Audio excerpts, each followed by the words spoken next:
बच्चों की छुट्टियां हो गई है ख़त्म और टेंशन हो गई है शुरू कि ऐसा क्या लंच बॉक्स में दिया जाए कि बच्चे पूरा लंच बॉक्स फिनिश करके भी आए, साथ ही साथ हेल्दी भी हो और 10 से 15 मिनट में बनकर तैयार हो जाए।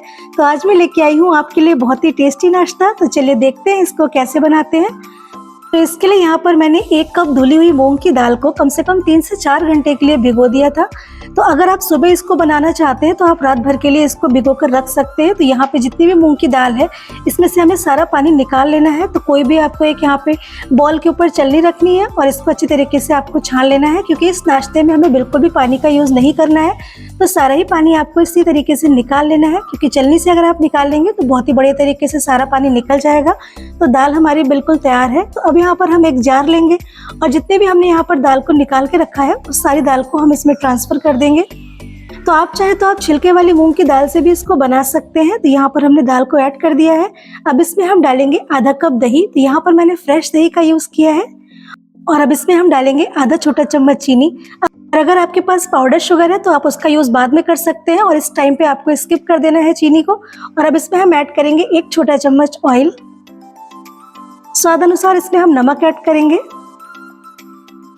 और इसको कवर करके अच्छी तरीके से हमें बिल्कुल इसका बारीक सा पेस्ट बनाकर तैयार कर लेना है। बिल्कुल स्मूथ सा पेस्ट आपको बना लेना है।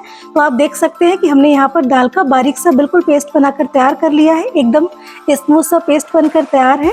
तो अब इसे किसी बड़े से बोल में हम ट्रांसफ़र कर लेंगे और अब इसमें हम थोड़ी सी सूजी ऐड करेंगे। तो यहाँ पर मैंने 1/4 कप सूजी ऐड करी है और इसको भी अच्छी तरीके से हम दाल के साथ मिक्स कर देंगे। तो अगर आपको ये ज़्यादा पतला लग रहा है तो आप यहाँ पर 1 से 2 चम्मच सूजी और ऐड कर सकते हैं। और सूजी को आपको दाल के साथ अच्छी तरीके से मिक्स कर देना है। तो इसमें हम पानी का बिल्कुल भी यूज़ नहीं करेंगे। और अब इसको हम कवर करके 5 मिनट के रेस्ट करने के लिए छोड़ देंगे। तो बहुत देर के लिए आपको इसको नहीं छोड़ना है। तो आप देख सकते हैं कि 5 मिनट हो चुके हैं। अब इसको हम चेक कर लेते हैं। तो दाल ने सारी सूजी को एब्जॉर्ब कर लिया है। बिल्कुल अच्छी तरीके से थिक पेस्ट बनकर तैयार है। तो बिल्कुल ऐसी कंसिस्टेंसी हमको इसकी चाहिए, क्योंकि हमें इसको बहुत पतला भी नहीं रखना है और बहुत ज़्यादा हमें इसे गाढ़ा भी नहीं रखना है। अब इसमें हम डालेंगे आधा छोटा चम्मच बेकिंग सोडा और इसको अच्छी तरीके से हम एक ही डायरेक्शन में मिक्स कर देंगे। और अगर आप सोडा पसंद नहीं करते तो 1 पाउच आप यहाँ पर इनो का ऐड कर सकते हैं और इसको एक ही डायरेक्शन में हम 1 से 2 मिनट के लिए अच्छी तरीके से मिक्स कर देंगे। तो आप देख सकते हैं कि जो हमारा बैटर है वो कितना ज़्यादा फ्लफी बनकर तैयार है। तो इसको बहुत देर के लिए आपको रेस्ट करने के लिए भी नहीं छोड़ना है। तो अब इसमें हम ऐड करेंगे आधा नींबू का रस। तो अच्छी तरीके से नींबू को छान के इसमें ऐड करिए ताकि इसमें इसके बीजे ना आए। और इसको भी हम 1 से 2 मिनट के लिए अच्छी तरीके से मिक्स कर देंगे। तो आप देख सकते हैं कि जो हमारी दाल है वो कितनी ज़्यादा फ्लफी होकर तैयार है। बहुत ही अच्छी तरीके से ये फूल भी गई है। तो यहाँ पर हमारा नाश्ता बनाने के लिए बैटर बिल्कुल तैयार है।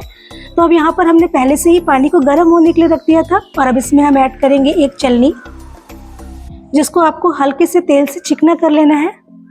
अगर आपके पास इस तरीके से स्टीमर नहीं है तो कोई भी आप नॉर्मली जाली वगैरह ले सकते हैं। तो चलिए फिर नाश्ता बनाना शुरू करते हैं।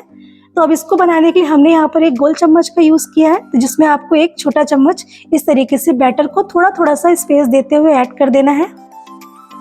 तो इसी तरीके से आपको सारी यहाँ पर गोलियों को ऐड कर देना है। तो प्रोटीन और आयरन से भरपूर ये नाश्ता इतना ज़्यादा हेल्दी होता है और इतना टेस्टी भी होता है कि आज से बच्चे अपना पूरा लंच बॉक्स फिनिश करके आएंगे। तो थोड़ा थोड़ा स्पेस आपको ज़रूर देना है। और अगर आपको ये लग रहा है कि ये जल्दी से नीचे निकल जाएगा तो ऐसा बिल्कुल भी नहीं है, क्योंकि हमारा जो बैटर है वो एकदम परफेक्ट बनकर तैयार हुआ है। तो सारे ही नाश्ते इसी तरीके से आपको थोड़ी थोड़ी दूरी पर डाल देने हैं। और अब इसको हम कवर करके मीडियम फ्लेम पर केवल आपको 5 मिनट के लिए इसको कुक करना है। बहुत टाइम भी इसमें नहीं लगेगा। तो 5 मिनट के बाद इसको चेक कर लेते हैं। तो आप देख सकते हैं कि अपने साइज में ये बढ़ भी गए हैं और किसी भी टूथपिक वगैरह या फिर चाकू से आप इसको चेक कर सकते हैं। तो देखिए बिल्कुल भी नहीं चिपक रहा है। थोड़ा पास से भी आपको दिखाते हैं। तो ये बिल्कुल भी नहीं चिपक रहा है। इसका मतलब जो हमारा नाश्ता है वो अंदर तक अच्छी तरीके से स्टीम हो गया है। तो अब इसको हम निकाल लेंगे और इसको कम से कम आपको 5 मिनट के लिए ठंडा करके छोड़ देना है। तो यहाँ पर 5 मिनट हो चुके हैं, हल्का सा ठंडा भी हो गया है। तो इसको निकाल लेंगे। तो बहुत ही आसानी से ये निकल भी जाएगा, बिल्कुल भी नहीं चिपकेगा। लेकिन अगर आपको लग रहा है कि ये थोड़ा भी चिपक रहा है तो आप 1 से 2 मिनट के लिए इसको और कुक कर सकते हैं। तो देखिए कितनी ज़्यादा सॉफ्ट और स्पंजी नाश्ता बनकर हमारा तैयार हुआ है, एकदम परफेक्ट जाली के साथ। और आप देख सकते हैं कि कितनी इसमें बेहतरीन सी जाली भी आई है। तो इसी तरीके से आपको सारे नाश्ते बनाकर तैयार कर लेने हैं। और अगर आपके पास इस तरीके से मिनी इडली स्टैंड है तो आप उसमें भी बनाकर तैयार कर सकते हैं, जिसको हमने थोड़े से ऑयल से ग्रीस कर लिया है। और सारे बचा हुआ जितना भी बैटर है उसमें भी हम एक एक चम्मच करके इसमें ऐड कर देंगे। तो अगर आपके पास स्टैंड है तो भी आप इसको बना सकते हैं, और अगर आपके पास स्टैंड नहीं है तो आप बिना स्टैंड के भी इसको बनाकर तैयार कर सकते हैं। तो सारे ही नाश्तों को हमने इसमें अच्छी तरीके से फिल कर दिया है, और अब इसको भी हम कवर करके कम से कम 5 मिनट के लिए रख देंगे, क्योंकि 5 मिनट में ही आपका नाश्ता बनकर तैयार हो जाता है। तो यहाँ पर आप देख सकते हैं कि सारे ही नाश्ते हमने बना लिए हैं। आप इसको ऐसे भी सर्व कर सकते हैं, बहुत ही स्वादिष्ट लगता है। लेकिन अभी इसको हम थोड़ा सा मसालों में कोट करेंगे, तो जिसके लिए यहाँ पर मैंने एक जार में एक मीडियम साइज का प्याज लिया है, जिसको टुकड़ों में कट कर लेना है। और अब इसमें हम ऐड करेंगे 4 से 5 लहसुन की कली, और यहाँ पर 2 बड़े साइज के हमने टमाटर लिए हैं, जिसको पीसेस में कट करके आपको ऐड कर देना है। और अगर आप लहसुन प्याज नहीं खाते हैं तो आप स्किप कर सकते हैं। और अब इसमें हम डालेंगे 2 से 3 बारीक कटी हरी मिर्च, और इसका बिल्कुल बारीक सा हम पेस्ट बनाकर तैयार कर लेंगे। तो यहाँ पर हमने सारी सब्जियों को अच्छी तरीके से पीस कर इसका पेस्ट बना के तैयार कर लिया है। तो इससे जो आपके नाश्ते का फ्लेवर है वो कई गुना बढ़ जाएगा। तो अब एक कढ़ाई में हम डालेंगे 1 बड़ा चम्मच तेल। तो यहाँ पर आप बटर का भी यूज़ कर सकते हैं या फिर आप देशी घी का भी यूज़ कर सकते हैं। तो जब तेल अच्छी तरीके से गर्म हो जाए तब इसमें हम डालेंगे आधा छोटा चम्मच राई, और राई के चटकने के बाद अब इसमें हम डालेंगे 8 से 10 करी पत्ते, जिसको बीच में से थोड़ा सा कट कर लिया है। और दोनों ही चीज़ों को आपको हल्का सा चटकने तक भूनना है।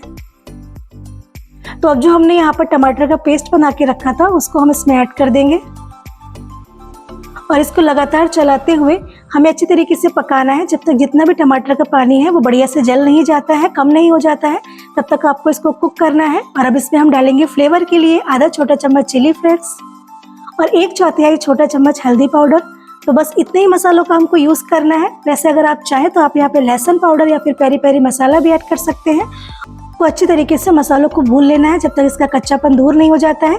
तो मसालों में अब हम इसमें ऐड करेंगे स्वाद अनुसार नमक। तो नमक हमने पहले भी यूज़ किया है, तो आपको बहुत थोड़ा सा ही नमक ऐड करना है कि मसालों में भी अच्छी तरीके से हल्का सा नमक का टेस्ट आ जाए। तो यहाँ पर हमारे जो मसाले हैं वो बढ़िया तरीके से भुनकर तैयार है। इसने तेल भी छोड़ दिया है और मसाले भी बहुत अच्छी तरीके से भुन गए हैं। तो अब इसमें हम नाश्ते को ऐड कर देंगे। तो इस तरीके से अगर आप नाश्ते को थोड़ा सा मसालों में कोट कर देते हैं तो आपको ये बिल्कुल भी सूखा सूखा नहीं लगेगा, हल्का सा ये ग्रेवी वाला बनकर तैयार होगा। तो मसालों में इसको अच्छी तरीके से आपको कोट कर देना है और लगभग 3 से 4 मिनट के लिए अच्छी तरीके से हम इसको फ्राई करेंगे। तो अगर आपको भी रोज़ सुबह ये टेंशन रहती है कि बच्चों को ऐसा क्या दिया जाए जो उनको पसंद भी आए और ठंडा होने के बाद भी बहुत ही टेस्टी लगे, तो एक बार आप इस रेसिपी को ज़रूर बनाकर देखिए। यकीन मानिए बच्चों को इतनी ज़्यादा पसंद आएगी कि वो रोज़ इसको ले जाना पसंद करेंगे और अपना सारा लंच बॉक्स भी फिनिश करके आएंगे। तो यहाँ पर हमारा जो नाश्ता है वो बनकर बिल्कुल तैयार है। तो केवल 1 कप मूंग की दाल से आप बहुत ही स्वादिष्ट नाश्ता बनाकर तैयार कर सकते हैं। तो अब इसमें लास्ट में ऐड करेंगे हम बारीक कटा हुआ हरा धनिया, और इसको भी अच्छी तरीके से हमको मिक्स कर देना है। तो देखिए कितना टेस्टी और कितना स्वादिष्ट नाश्ता बनकर तैयार है, जो खाने में इतना ज़्यादा टेस्टी होने के साथ साथ हेल्दी भी है कि आप इसको ब्रेकफास्ट पे भी बना सकते हैं। तो चलिए फिर इसको सर्व करते हैं। तो अगर आपको भी टेंशन रहती है कि बच्चों को ऐसा क्या दिया जाए, तो एक बार इस रेसिपी को ज़रूर ट्राई करिए, जिसकी तैयारी भी आपको नहीं करनी है, बस केवल आपको यहाँ पर दाल भिगो कर रखनी है और आप सुबह के टाइम में झटपट से इस नाश्ते को बनाकर तैयार कर सकते हैं। तो उम्मीद करते हैं कि आज की रेसिपी आपको पसंद आई होगी। तो अगर आपको रेसिपी पसंद आई हो तो चैनल को ज़रूर सब्सक्राइब करें, और अगर आप चैनल पे नए हैं, अब तक आपने इसको सब्सक्राइब नहीं किया है, तो ऐसी आसान सी और टेस्टी सी रेसिपीज़ को देखने के लिए चैनल को सब्सक्राइब करना बिल्कुल भी ना भूलें, क्योंकि यहाँ पर आपको ऐसी आसान सी और टेस्टी सी रेसिपीज़ मिलती रहती हैं। तो चैनल को ज़रूर सब्सक्राइब करें। Thank you.